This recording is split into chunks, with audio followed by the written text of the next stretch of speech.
Welcome to the Waiting Warriors podcast. As loved ones of first responders and military personnel, we often face life situations and challenges that many others don't experience. And while each of us and our experiences are unique, together we can learn from one another and become stronger in this journey of life. Now let's step out of mediocrity. It's time to thrive.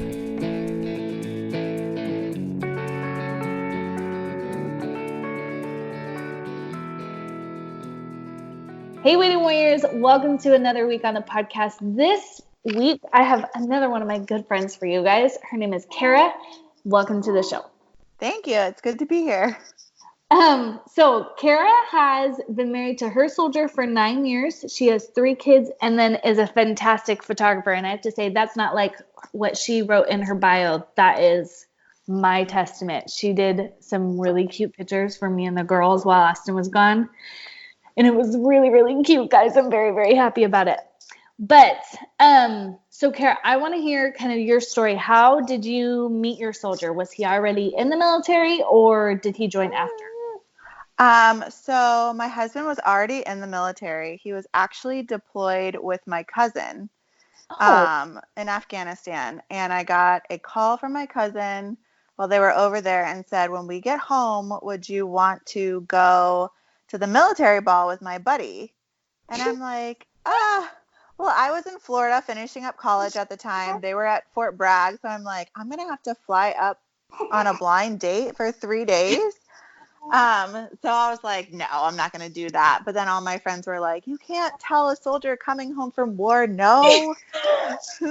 And I was like, oh my gosh, okay. So I accepted and I ended up going and we connected right off the bat, and 6 months later we were married. So that is so awesome. Yes. So it was meant to be, and I'm glad I went on that blind date and listened to my friends. So yeah. Well, awesome for your cousin to know that you guys would be such a good match. Yeah. He said that's the only guy he would have ever set me up with, and he was a perfect match for me. So it all worked out.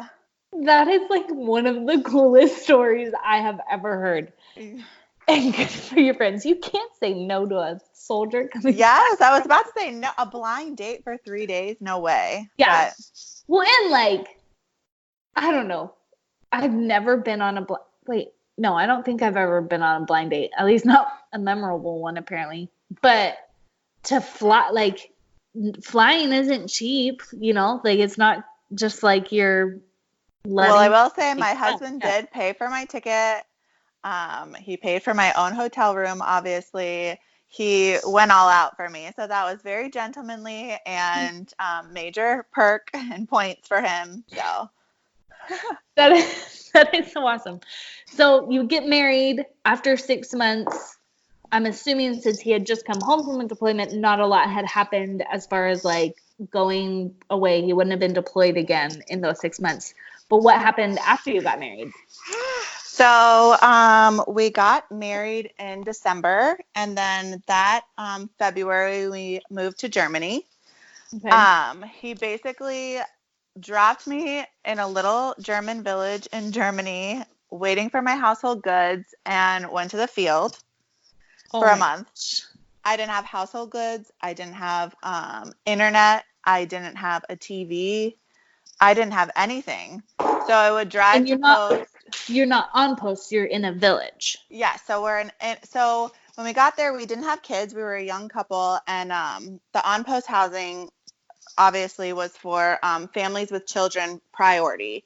Okay. And there just wasn't any space for us. So after being in a hotel for like 3 weeks, they told us, all right, you guys are going to have to live off post. Mm-hmm. So we found this little village, this little tiny house in a village about 20 minutes from post, surrounded by farm fields. There was a brewery, a butcher, and a church. And then it was like a couple of houses, and that was it.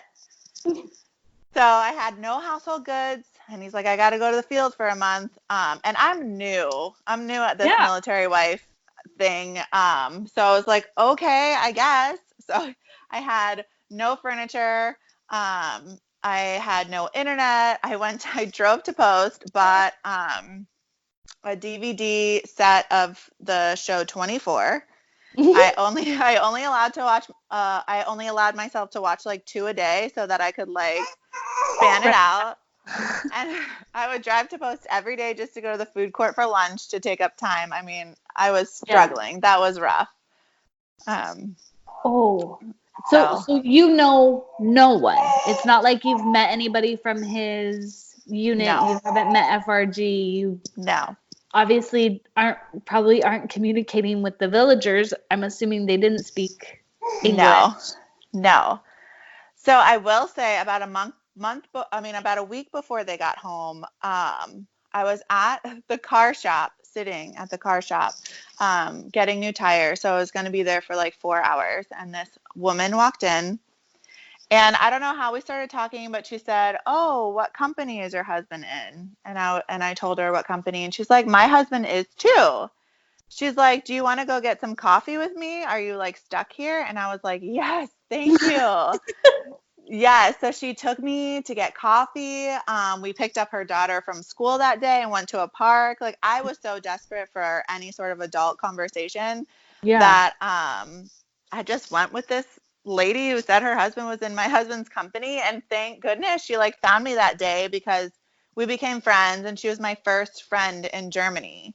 Hmm. But that's what I mean, like putting yourself out there. I feel like in normal situations, I would have like spoke to someone and then, like have a great day and like probably never would have seen that person again. But Right. um, in that sort of environment, I'm sure she could sense that I was like desperate not to sit at a car shop for 5 hours, and she picked me up and we became fast friends. Yeah. So Well, and how easy would it have been for her, even if she had offered and like extended that hand, how easy would it have been for you to be like, oh, well, no, because like, were you an outgoing person? Like, that's not just something that's super comfortable to do to say, yeah, I'll hang out with you, total stranger, and go get in your car. Do you know what I mean? Like, yes. Yeah, I would have been like, "Oh, no, that's okay." But I think because you are on a military base, you feel like everybody is in the same situation as you. uh-huh. We connected on the level that our husbands were in the same company. Mhm. Um, and I think being on an American base in such a foreign land, it just felt more it just felt more comfortable, I guess. And Mhm. and because I was in the situation I was like, yeah, sure, I'll go get coffee with you without even like thinking of it. So I think it's just a unique situation. Mhm. Um, but I think that that's just an instance where you have to put yourself out there and be willing to say yes, and hope that you can make a connection. That's really loud. Sorry. Sorry. Hope you That's can make okay. a connection. Yeah. So So were you an outgoing person, or were you just somebody who typically, like, back at home in Florida, where would you consider yourself an outgoing person, or were you somebody who just kind of kept to herself and her core group of friends? yes, I was definitely an introvert. I'm an outgoing person in my group of friends, but I'm never one to put myself out there first. I also tend to, I think people think that maybe I'm a little standoffish, but I'm just shy. Like I'm genuinely a shy person. And I think little by little, I've had to learn to put myself out there and like not fear rejection so much, and like try and extend an olive branch to people who I feel like I would connect with. And I don't think that's like a normal, I don't think it's a normal thing to like walk into a coffee or walk into a auto shop and be like, "Do you want to go get coffee?" and accept. And I've learned over the years that that's exactly what you have to do in these sort of instances to meet people when you move so much, or else almost you're going to be stranded at home with nobody. And I think that's the hardest part of military life so far. But after 9 years, it gets easier with each duty station.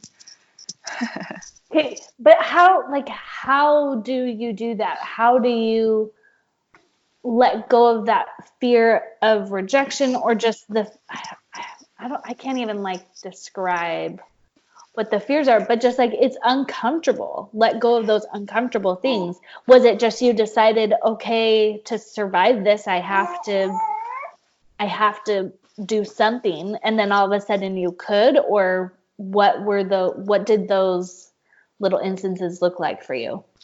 Well, I think, because this was the first time where I was truly felt isolated. Like I moved across, I was so far away from family. I had no friends. My new husband had just picked up and left for a month. I was living on a mattress on a floor. And I think that pushed me that day, after 3 weeks of like watching the same show and going to the food court every day by myself. I think that gave me the little nudge to put myself out there. And I think from very early on, I realized that, okay, this is what I'm going to have to do from now on, to be able to not isolate myself, because there's no other way to meet people when you move somewhere new. And as often as you do in the military, you have to start over every time. So it's very easy, because I am shy, just to keep to myself and come home every day and like not build a community around myself. But I know that's not what's going to help me thrive or help me be successful or keep me sane, really, because it gets very lonely. So I think that was my first experience of, okay, this is how my life is going to be now, and this is what I'm going to have to do in order to make sure that I set myself up for success, really. And that's like, if ever there's a story of baptism by fire, I feel like that's one, like literally isolated, and then he leaves. Like, Mhm. that's just, you can't get more baptism by fire than that. Yeah.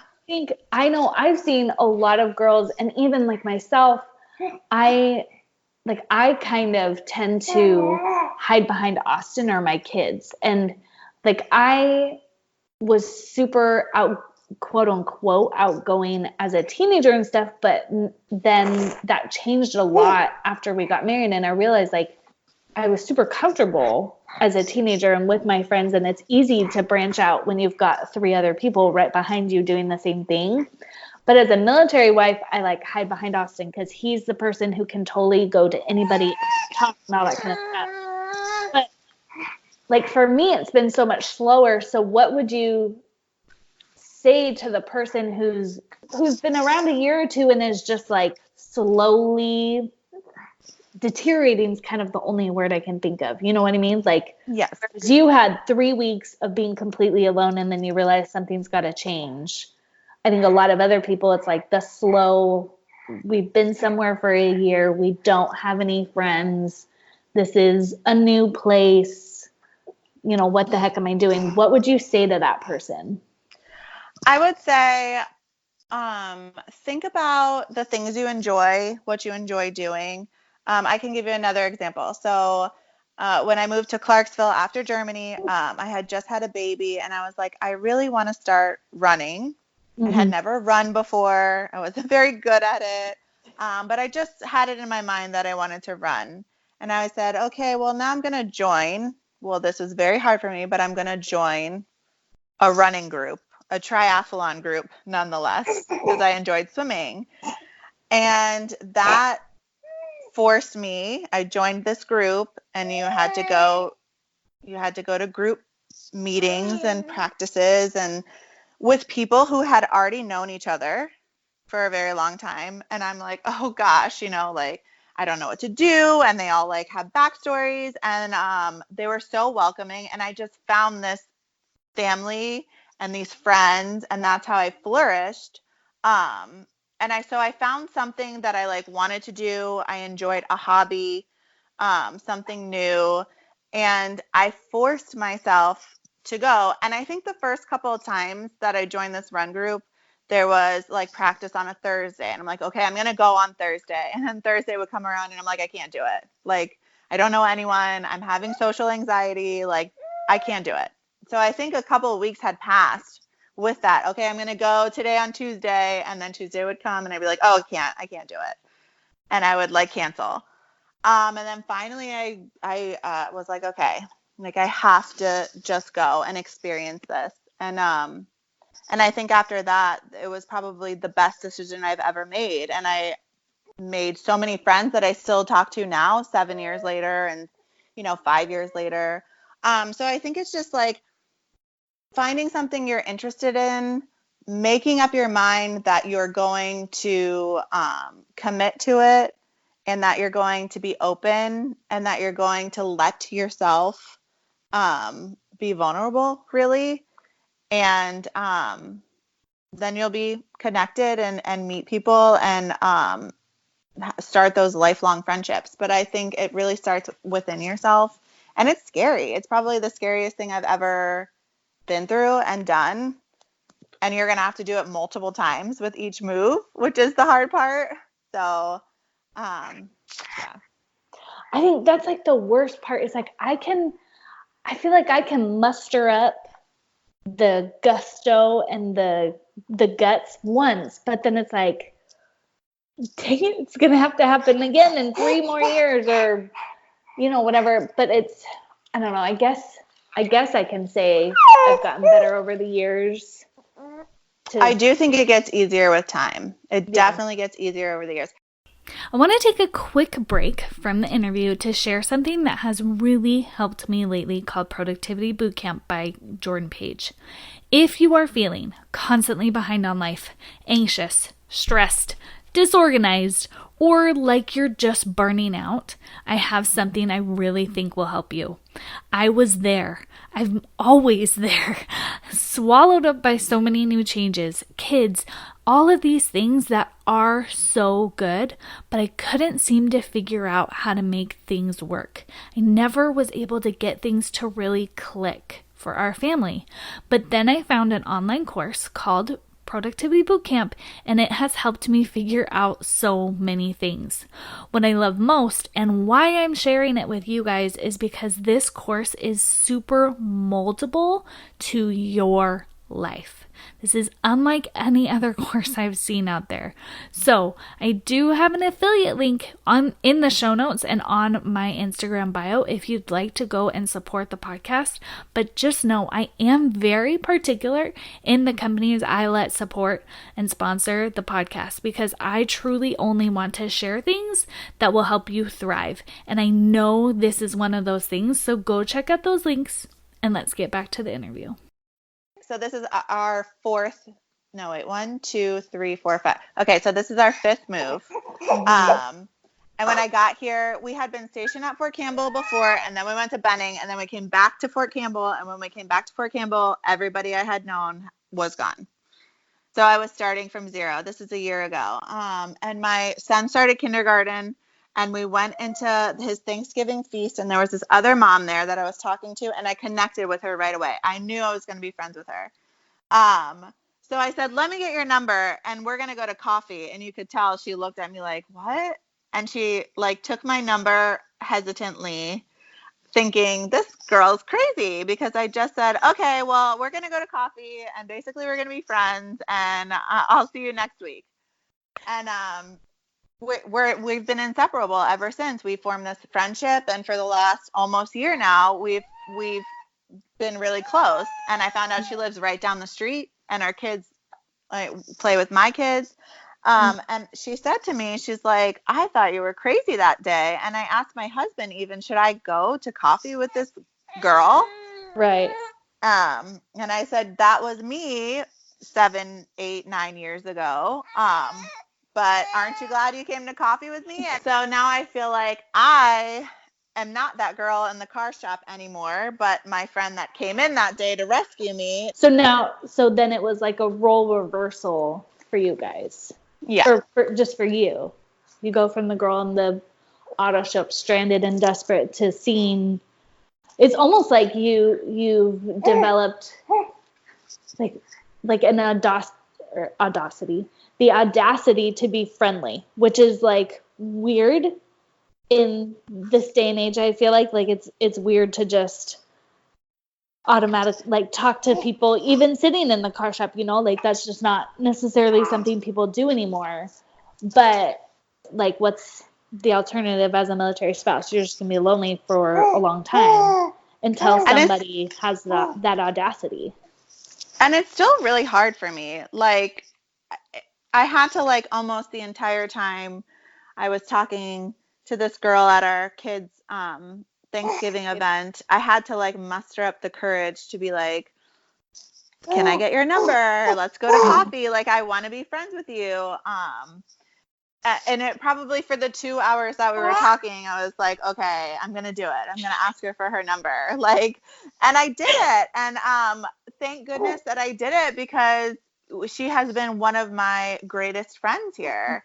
And we talk about it all the time. Like, thank goodness that day, like, we connected and you know, she's like, thank goodness you got my number. And I tell her all the time, like, it was hard for me to be like, okay, can I get your, it's almost like, you know, yeah, like you have to put yourself out there for rejection. Yeah. That's like, what do you want to be my friend? As military spouses, we get asked a lot of people out on first dates, like, yeah, you want, like, or that whatever that sketch was like years ago, can I have your number? Like, yeah, can I have it? Can I? Yeah. Please? Pretty please? Yeah.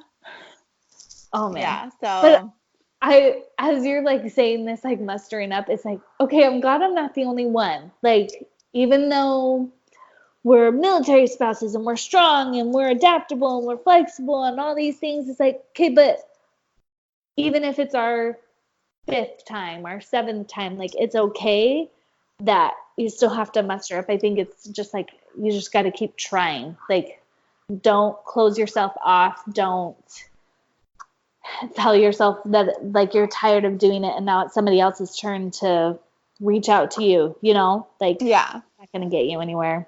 Yeah.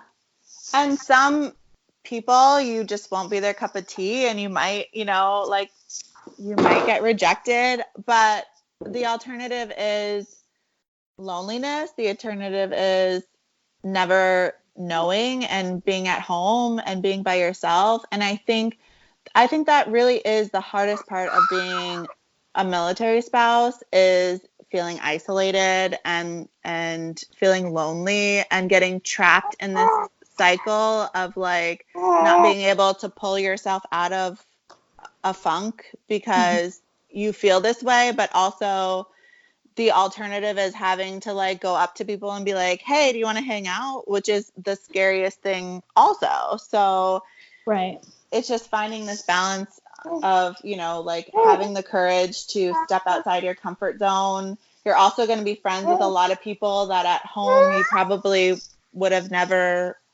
been friends, not never been friends with, but wouldn't have stepped outside your circle or your bubble to experience different people, if that makes sense. Yeah. So I think that is a learning experience too. You get the like honor really of meeting people from all walks of life, from every state, from other countries, from other cultures that in your little bubble at home you would have never got to experience. And, you know. Yeah, no, that makes sense. Like, just instead of, I guess it's like having a mind shift, like instead of thinking I'm not with my people, I'm not in my comfort zone, this isn't like what I'm used to, seeing the opportunity in it to get exposed to more people, but also like the blessings that come from the new types of people. And like, I don't know, not that you're necessarily going to be like so cultural or anything, you know what I mean? But just the different experiences that you get from different kinds of people and the huge blessings that come from that. That makes a lot of sense. Yeah. That makes a lot of sense.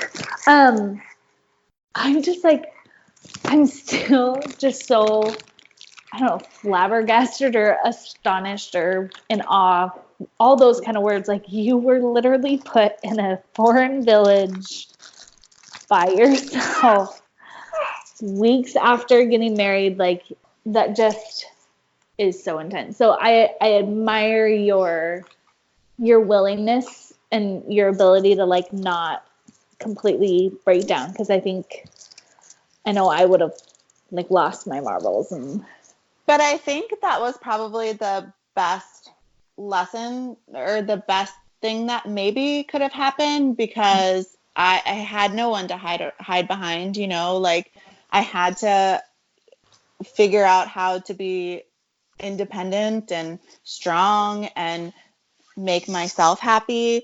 Because after he got back from the field, after a month, he was home for another 2, and then he deployed for a year. So, but at that point in time, because he was in the field and I did meet that friend, I had already started building my community. And when they're home, it's easy to stay in your bubble. You want to be with your family. You love being around your husband. But inevitably they're going to leave. So I felt like then when he deployed, I started teaching preschool on base on post. Met a lot of wonderful people through teaching for that year, who were all our husbands were deployed together, so we all had each other. So that helped me really grow and met a lot of people. So I think in times when they are gone is the time when I personally have had the most growth, because it's been the time where you don't have a crutch and you don't have that like bubble or that husband to hide behind. It's like you got to make it happen, you got to figure it out, and then you find that most people around you in military communities are going through the exact same thing, are feeling the exact same way. And you could probably sit next to each other without speaking to each other and never know that you're going through the same thing or yearning for the same thing. But I think it forces you to look to the person next to you and be like, how are you? What are you guys doing? Like, what is your experience? And then you find that you're going through the same thing and you're like, okay, well, let's be friends. Yeah. So let's just make this easier on both of us. Yeah. Give somebody. That makes so much sense. I like it. Thank you. I don't know. Thank you for being so willing to share, because I know it's not easy to like be vulnerable and share, but I know it's even just helpful for me to hear, like, I'm not the only one who has to do this every time to like muster up. But kind of like what you said, it's like, it's do or die. Like, we have the alternative is something that I have to remind myself every time, is like, I don't want to be alone. Yeah. So yeah, I don't want to talk to people either and like put myself out there, but I really don't want to be alone. Like, the alternative, loneliness is such a dark place that we don't want to be. And I think that so many military wives struggle in that aspect. I think that's probably one of the main things. If you talk to a big group of military wives, like, what is the hardest part is the loneliness and the isolation and the struggle to make friends. And I think a lot of people are more similar than they could ever imagine, and the fact that like they want to have a community and they want to have like friends and they want to not be alone, but also it's very, very scary to put yourself out there and to try and make friends and put yourself in new situations and awkward situations and anxious situations. And it's easier just to be like, okay, never mind, I'm going to stay home. Like, I don't want to do that. So it is. Yeah. So it's almost like we have to weigh the options in like immediate safety and comfort versus long term. Like, it's so much more in the moment comfortable to not do the anxiety driven and scary things, but in the long run it's better for us, and we just have to keep that perspective, even though it's really hard. Yes, it's very hard. It is. Okay. I'm just like, your whole story is so is so fascinating to me. But so how can people connect with you if they are just loving what you're saying and you're speaking their language, if they want to say hi to you and thank you for your wisdom that you shared? What's a good way for people to connect with you? So they can connect with me on Instagram. My personal page is at hey.poindexter. So if anyone out there just wants to connect or put themselves out there or chat or, talk about anything, they can message me there. And my photography page is at KP Photo Co. And if they want a session or need family pictures or Christmas pictures, they can check me out there. But yeah, I'm always there to chat for anyone who needs it because I've lived it, I've been there, I understand and I get it. So yeah, love it. Okay, last question. What is your key to thriving you'd like to share with your fellow waiting warriors? My key to thriving. Put yourself out there. Be willing to embrace new situations and know that it's going to be scary. There's going to be some anxiety in it.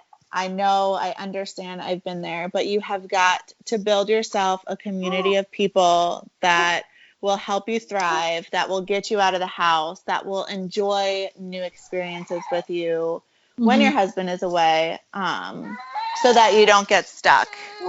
Yeah. Okay, last question. Totally going back to the middle of the interview. How did you find that triathlon group? Because you talked about like having the things, like connecting with people about things that you love. How did you find that group? Was it on? So I actually just Googled triathlon clubs in Clarksville. Okay. And they have a Clarksville Triathlon Club, but it actually wasn't until I got to Fort Benning that I joined the triathlon club. It was Chattahoochee Triathlon Club. So I just Googled triathlon clubs in my area and clicked on a link, and it brought me to their Facebook page. And I messaged them, hey, I'm interested. I'm very new to the sport. I'm not very good. And the president of the club just wrote me back and said, we have lots of new people. We would love to have you. Come join us. So I did. And that's awesome. Okay. So you did the scary thing. You thought out of the box. I wouldn't have thought of Googling for a club. I don't know. I guess it's like, that's not where I look for clubs, but that makes sense. Everything's on Google. Yeah. And you'd be surprised. I mean, there's the triathlon club here at Fort Campbell. There's a triathlon club in Fort Benning. I mean, I'm sure there's ones at almost everywhere you go. So whatever you're interested in, I'm sure there's a club or a group or people out there that have the same interests. Yeah. So. Okay. I just realized I didn't ask that, but that's actually a really good question. Okay. Well, thank you so much, Kara. Again, guys, reach out to her, say thank you, let her know what you learned, tell her thank you for the bravery, because I know I feel more brave after talking to her. I feel like can go muster up the courage to talk to more people. And guys, go and do something, especially if you don't feel like you have your people where you are. Find them, Google whatever group you want to be a part of, see if it's around. Check out the local, if you're Army, it's MWR. I don't know about all the other branches, but there's got to be something around there for you that you can, some sort of club group that you can join. And then tell us how it goes, because I'm really curious what kind of groups you guys find out there. But we are going to go. Thank you, Kara. We both are holding babies. It has been a feat getting this episode, so guys, feel loved, because we've been doing it with babies in tow. And all you waiting warriors out there, you guys have a great week. Thanks again, Kara. Bye.